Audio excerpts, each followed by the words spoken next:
जय हिंद दोस्तों, आज की वीडियो में बात करेंगे भारत की शेरनी नाजिया इलाही खान और पाकिस्तान के मशहूर यूट्यूबर अली रजा।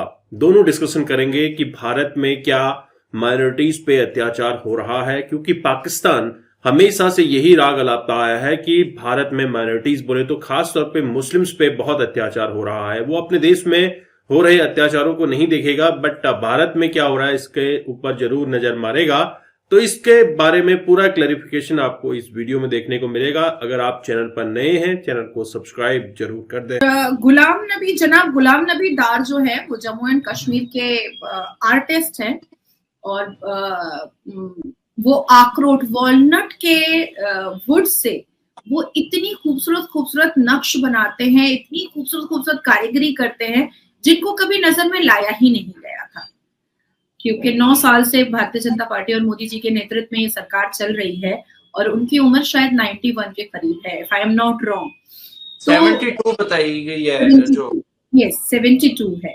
तो 72 साल की उम्र जब उनकी हुई है तब जाकर के हमारे मोदी जी के नेतृत्व में उनको पद्मश्री अवार्ड मिला है। और एक बहुत बड़ा अवार्ड होता है पद्मश्री, जो पूरी दुनिया में बहुत रिनाउंड होता है और फेलिसिटेट किया जाता है ऐसे लोगों को। पूरी दुनिया के लोग बुला करके उनको सम्मानित करते हैं, उनको मान देते हैं और उनको बहुत तरीके की सर्टिफिकेट भी बाद में मिलती रहती है, जिसको पद्मश्री अवार्ड सरकार की तरफ से, सेंट्रल गवर्नमेंट ऑफ भारत की तरफ से मिला जाता है। मुझे लगता है कि गुलाम नबी डार जी को जो उनकी नक्श निगारी है, जो उनके काम करने का तरीका है, जो उनकी बारीकियां हैं, जो उनके बारीकियों के साथ साथ जो खूबसूरती है नक्श में, ये अवार्ड उनको बहुत पहले मिल जाना चाहिए था, बहुत पहले।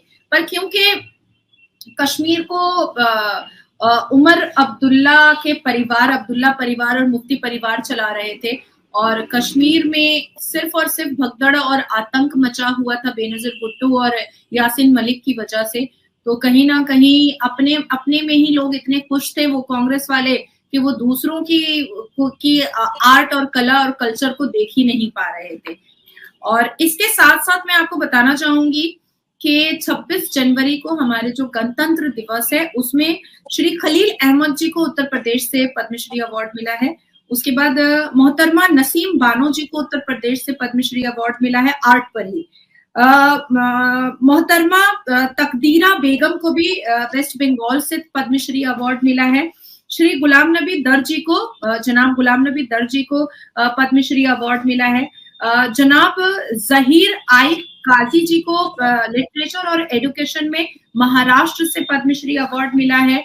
अली मोहम्मद जी और जनाब गनी मोहम्मद जी को भी आर्ट के हिसाब से, आर्ट को मद्देनजर रखते हुए, राजस्थान के रहने वाले हैं वो, उनको भी पद्मश्री अवार्ड मिला है।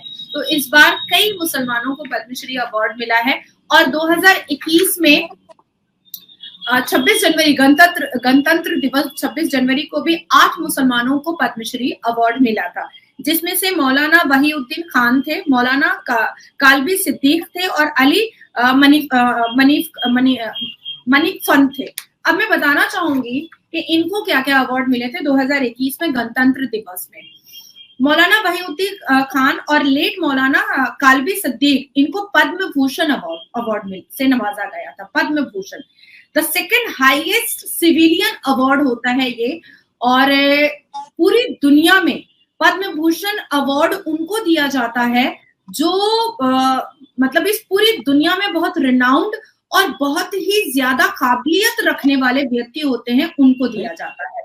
उसके बाद फिर मौलाना वहीउद्दीन खान जी को दिया गया पद्म भूषण अवार्ड दिया गया, the third highest civilian award दिया गया था 2021 में।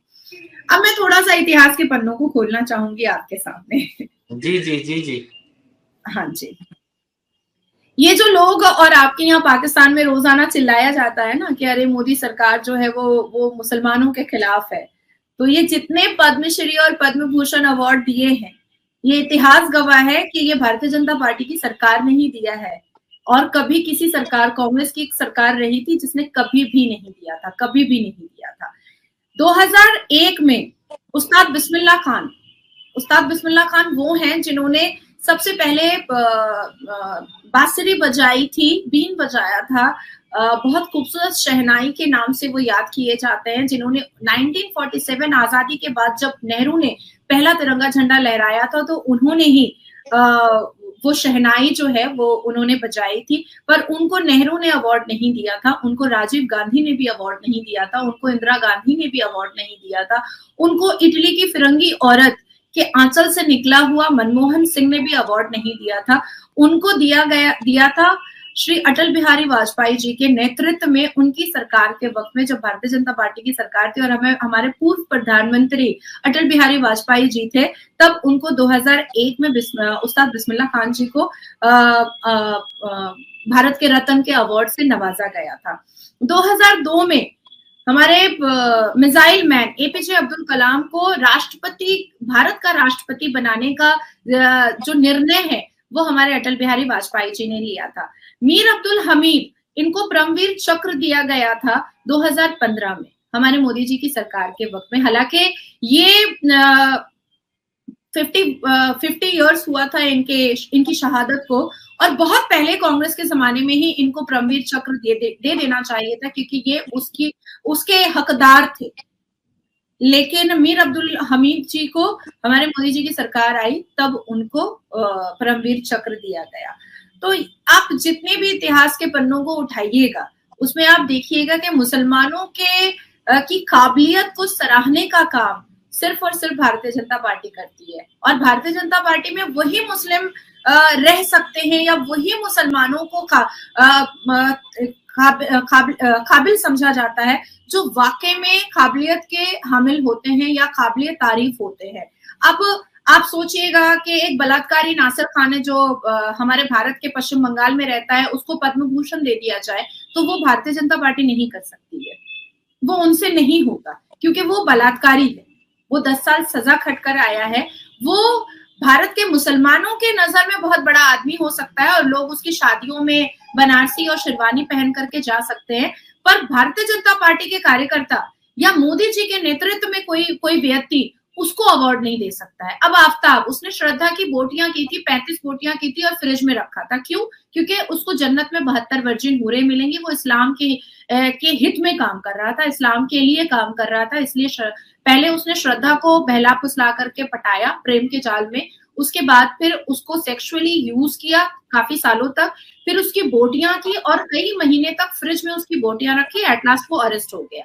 तो ऐसे लोगों को अगर पाकिस्तान के मुसलमान सोचते हैं या भारत के मुसलमान सोचते हैं कि उसको पद्म भूषण और पद्मश्री अवार्ड दे दिया जाए, तो वो भारतीय जनता पार्टी नहीं कर सकती है, कभी भी नहीं कर सकती। उसको मुसलमान कंधे पर और सर पे बिठा सकते हैं, बाबर का ताज पहना सकते हैं, औरंगजेब का ताज पहना सकते हैं कि उसने बहुत अच्छा काम किया है, पर हमारी नजरों में वो एक घिनौना क्रिमिनल है।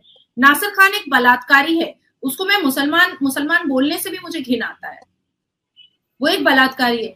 तो भारतीय जनता पार्टी में या मोदी जी के नेतृत्व में वही मुसलमानों की इज्जत है जो मुसलमान वाकई में काबिले तारीफ है और हमारे देश के हित में और हमारे देश के लिए और अपनी कम्युनिटी के लिए कुछ अच्छा करने के लिए, कर गुजरने के लिए तैयार है।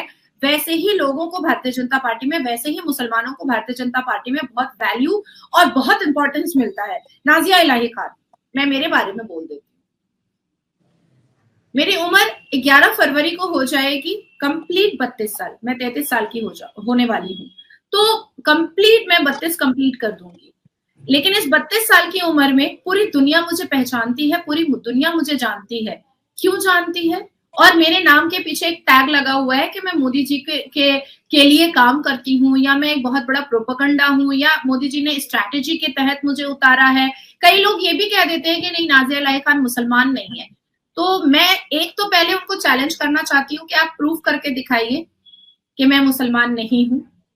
अगर आप फेल हो जाएंगे तो आप पैर पकड़ करके मुझसे माफी मांगेंगे, और अगर आप जीत जाते हैं तो प्रेस कॉन्फ्रेंस करके मैं माफी मांगूंगी मुसलमानों से। सबसे पहली बात तो मैं ये चैलेंज दे रही हूँ तमाम मुसलमानों को, भारत के मुसलमानों और पाकिस्तान के मुसलमानों को। दूसरी चीज मैं आपको ये बताना चाहती हूँ कि नाजिया को लोग सुनना देखना क्यों पसंद करते हैं, क्योंकि नाजिया फैक्ट के आधार पर बात करती है।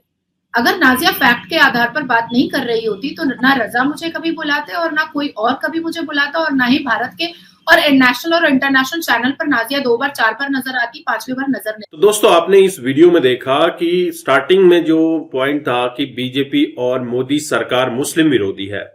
अब बीजेपी और मोदी सरकार मुस्लिम विरोधी है, इस बात को सिर्फ पाकिस्तान कहता है। भारत के मुसलमान तो कहते हैं कि हम मोदी सरकार में बहुत खुश हैं। इवन भारत की सरकार, मोदी सरकार ने मुसलमानों के हक में इतने काम किए हैं कि उनकी औरतें अभी भी मोदी जी को दुआ देती हुई फिरती हैं।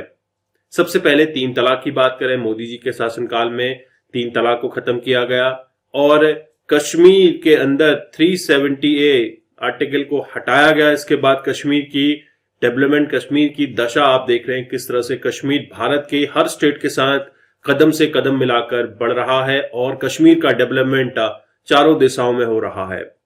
वहीं जब बात करते हैं मुस्लिम्स की, तो मुस्लिम्स को इतने सारे अवार्ड्स दिए गए हैं पद्म भूषण के, जो 26 जनवरी के दिन, गणतंत्र दिवस के दिन दिए गए थे। इसमें से कुछ नाम मैं पढ़ना चाहूंगा। मोहतरमा नसीम बानो यूपी से, श्री खलील अहमद यूपी से, और तकदीरा बेगम वेस्ट बंगाल से, जनाब गुलाम नबी जी, ये सारे ऐसे लोग हैं जिनको आर्ट्स के क्षेत्र में पद्म भूषण अवार्ड दिया गया। ये सारे मुस्लिम्स थे।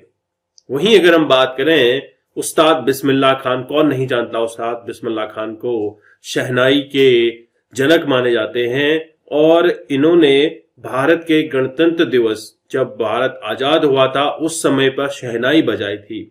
लेकिन उस समय कांग्रेस की सरकार थी और कांग्रेस की सरकार में इनको भारत रत्न का अवार्ड नहीं मिला। ना ही इंदिरा गांधी ने दिया, ना ही मनमोहन सिंह ने दिया, ना ही जो जवाहरलाल नेहरू थे उन्होंने दिया। इनको जो भारत रत्न का अवार्ड मिला है वो मिला है अटल बिहारी वाजपेयी के समय पे। ऐसे कोई कैसे बोल सकता है कि मोदी सरकार या फिर बीजेपी एंटी मुस्लिम है? ऐसा तो बिल्कुल भी नहीं है। मुस्लिम्स के लिए इतने सारी योजनाएं चल रही हैं जहां पे लगातार मुस्लिम महिलाओं के लिए, मुस्लिम गर्ल्स के लिए, मुस्लिम वुमेन्स के लिए हमेशा उनको जागरूक करने के लिए, उनकी शिक्षा के लिए, उनके एजुकेशन के लिए कुछ न कुछ योजनाएं चालू की जाती हैं। आई होप आपको यहाँ पे नाजिया इलाही खान ने क्लैरिफाई कर दिया है कि बीजेपी या फिर मोदी सरकार कभी भी मुस्लिम्स के अपोज में नहीं रही है।